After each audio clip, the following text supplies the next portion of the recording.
Sakubona, uyalwazi uqethu?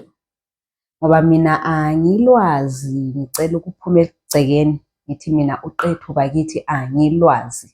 Angazi kumbe ukhona ongangisiza, ongathumela isithombe esitshengisa uqethu, kumbe angitshele ukuthi uqethu lubizwa luthiwani ngesikhiwa, ngoba mina uqethu angilwazi. Kodwa ngiyakwazi ukuthi quma uqethu gece uqethu, quma uqethu gece uqethu, quma uqethu gece uqethu, quma uqethu gece uqethu. Lokho ngiyakwazi.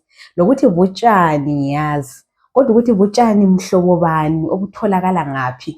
Nxa ukhona bakithi ulesithombe kumbe wasithatha uphakathi koqethu, ngicela ungithumele, ngicela ungitshele, ngicela ungifundise, ukwenzela ukuthi lami ngizofundisa abanye ukuthi uqethu nantu uqethu. Ngoba hayi khathesi ngihleli lapha nje, hayi lami angilwazi.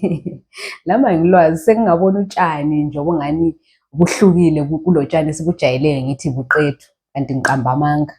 Yikho-ke ngicela ongangisiza angichasisele. Usungachaza ngamabala, usungathumela isithombe, usungangifundisa bakithi uqethu nantu, kumbe kumele sithi nangu uqethu, kumbe kumele sithi nantu uqethu. Kodwa ngicela nje ongangisiza ngoqethu, ngoba ngibona engathi kuqakathekile kakhulu nxa usithi ufundisa isiNdebele ukuthi uqethu ube ulwazi. Angithi ngoba le channel singavalwa i-ministry. Isingavalwa, kungathiwa umbalisi wakhona akabuye azokuma la asitshele ukuthi uqethu uyalwazi yini. Mina sengikhuluma iqiniso, ngizahamba ngiyokuthi hayi ngiyakwazi ukukhuluma, yebo ngithi qaqe uqethu, ngiyakwazi lokuthi kusatshani, kodwa angeke ngichasise.